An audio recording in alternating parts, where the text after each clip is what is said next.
ये कहानी वृंदावन की एक माँ की है। श्री वृंदावन की ब्रज भूमि में रहने वाला चंदन अपने माँ बाप का इकलौता बेटा था। दिन भर वो ब्रज की रज में लोटपोट रहता था। अपने सखाओं के साथ हटखेलियां करता, सखाओं के साथ गैया चराने जाता। शाम होने पर यमुना जी में स्नान करके वापस घर आकर माँ बाप की चरण छूकर प्रसादी पाता। यही उसकी दिनचर्या थी। चंदन में धीरे धीरे ठाकुर जी के प्रति सखी भाव जागृत होने लगा। अब वह ठाकुर जी की सखियों की तरह चलता, कभी कभी सर पर चुनरी ओढ़ता और कभी कभी आंखों में काजल लगा। एक दिन उसके मामा, जो कि बनारस शहर में रहने वाले थे, वृंदावन आए। जब उन्होंने चंदन को सखी भाव में देखा तो हैरान होकर चंदन की माँ से बोले कि चंदन को आपका इकलौता बेटा है, इसको थोड़ा पढ़ा लिखा लो ताकि वह कुछ काबिल बन सके। चंदन के माता पिता उसके मामा की बात सुनकर हाँ हाँ कहे तो यह ठीक ही रहा है, और उन्होंने चंदन को उसके मामा के साथ शहर में पढ़ने के लिए भेज दिया। शहर में पहले तो चंदन का मन ही नहीं लगा, लेकिन धीरे धीरे उसका मन वहां लग गया और बड़े अच्छे से पढ़ाई करने लगा।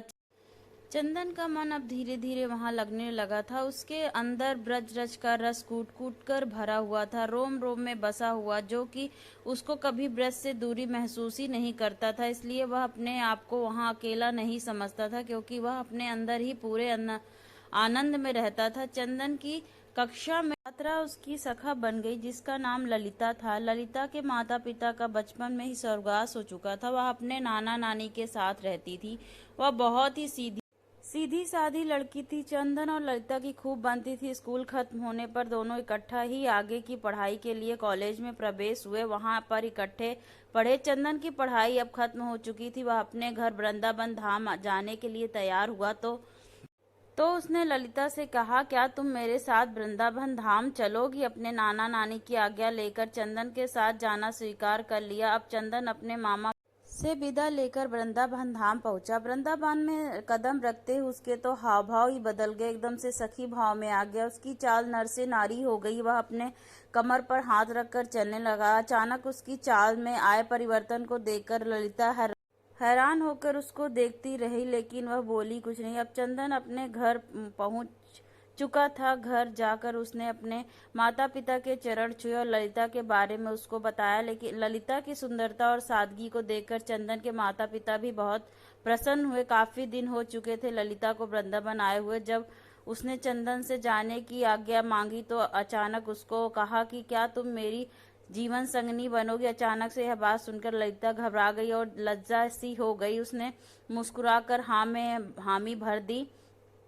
शादी बड़ी धूमधाम से संपन्न हुई। चंदन का व्यवहार अजीब सा लगता था। चंदन कभी कभी अपनी आंखों में काजल लगाकर, सर पर चुनरी ओढ़कर, कमर पर हाथ रखकर जाने कौन सा नृत्य करता रहता और किसको रिझाता रहता। ललिता को यह सब समझ में नहीं आता। एक दिन उसने पूछा कि आप कभी कभी ऐसा रूप क्यों धारण कर लेते हो? चंदन मुस्कुराकर उसकी तरफ देखने लगा और तभी कुछ निश्चय किया और कहा कि प्रिय, तुम सुबह तैयार हो जाना, मुझे कहीं लेकर जाना है। ललिता को कुछ समझ नहीं आया, लेकिन पति की आज्ञा को मानकर वह जल्दी सुबह उठकर तैयार हो गई। उसको बरसाना धाम ले गया और किशोरी जी के निज महल में जाकर उसने अपने पांव घुंघरू बांधकर, आंखों में काजल लगाकर, कमर पर चुंदरी बांधकर नृत्य करना शुरू कर दिया। ललिता को देखकर हैरान हो रही थी कि अचानक से चंदन को क्या हो गया। वह तो बस अपनी धुन में किशोरी जी के आगे नृत्य करता जा रहा था। उसका नृत्य इतना मंत्र मुग्ध करने वाला था कि वहां पर आए सभी भक्तजन ठिठक कर उसके नृत्य का आनंद ले रहे थे। बाहर से कभी कभी पवन का एक झोंका आकर चंदन के नृत्य का आनंद ले जाता और कभी कभी सूरज की किरणें अंदर आकर चंदन के पैरों में बजते नुपुर से निकली राधे राधे की ध्वनि को सुनकर आनंदित हो जाती।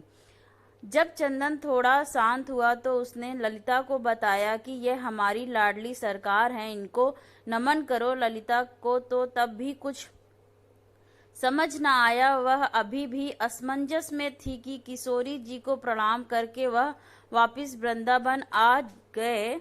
दूसरी दूसरी ओर उसी शाम ठाकुर जी और किशोरी जी यमुना जी में नौका विहार करने के लिए निकले और नौका विहार बहुत ही सुंदर तरीके से सजी हुई थी। नौका के चारों ओर कमल और मोंगरे के फूल लगे हुए थे। नौका में ठाकुर जी और किशोरी जी आमने सामने बैठकर एक दूसरे के रूप को रस पान कर रहे थे और उनके पीछे बैठी एक सखी हाथ में पतवार को लिए नौका को चला रही थी। तभी अचानक से सखी के हाथ से पतवार छूटकर यमुना में चली गई और वो घबरा सी गई और घबराहट के कारण वह अपने पैरों के घुंघरू से नौका की भूमि को कुरदने लगी। तभी अचानक से ठाकुर जी का ध्यान पीछे बैठी सखी पर पड़ा और बोले, अरे सखी, इतना घबराई क्यों हो? उसने हाथ जोड़कर बड़ी विनम्रता से कहा, कन्हैया, मेरी पतवार यमुना जी में गिर गई है।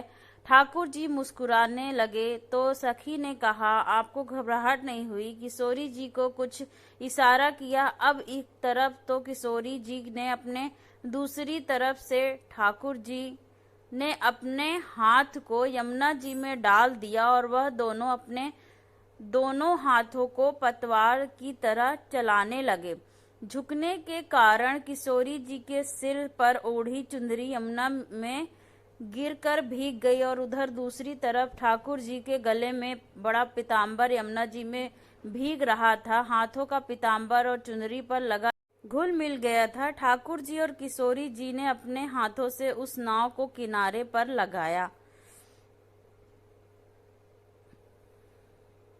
अगले दिन ललिता की सास और ससुर चंदन के मामा के यहाँ कुछ काम से चले गए।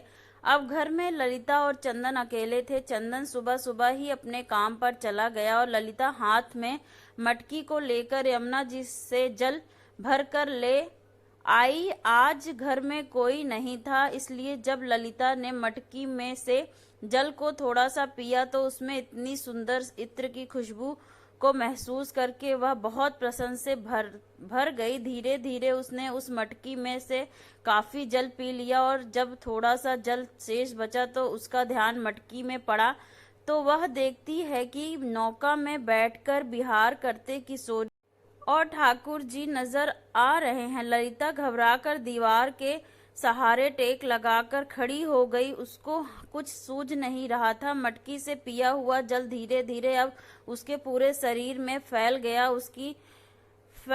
उसकी आंखों में न जाने कैसे अश्रुधारा बहने लगी। इतने में चंदन बाहर से आया और अपनी पत्नी की ऐसी दशा देखकर उसने कुछ पिया क्या हुआ? ललिता के मुख से कुछ भी नहीं निकला, परंतु उसके होठों से कुछ कहने के लिए फड़फड़ा रहे थे। सांस जोर जोर से चल रही थी, आंखें पलकें हिल रही थी। चंदन ने जब उसको झिझकोर कर बार बार पूछा तो मटकी की तरफ इशारा किया तो जब चंदन ने मटकी में जाकर देखा तो ठाकुर जी और किशोरी जी उसकी छवि उसको भी दिखाई दी। झूम झूम कर नाचने लगा और ललिता को पकड़कर उसने अपने अंग में भीज लिया और कहने लगा, अरे प्रिय, आज मुझे ब्रज ने स्वीकार लिया, आज तुझे मेरे श्याम जी ने स्वीकार लिया। ललिता कुछ समझ नहीं पा रही थी और चंदन की तरफ देखे जा रही थी तो चंदन उसको समझाते हुए कहा कि तुम्हारे पुण्य कर्म जो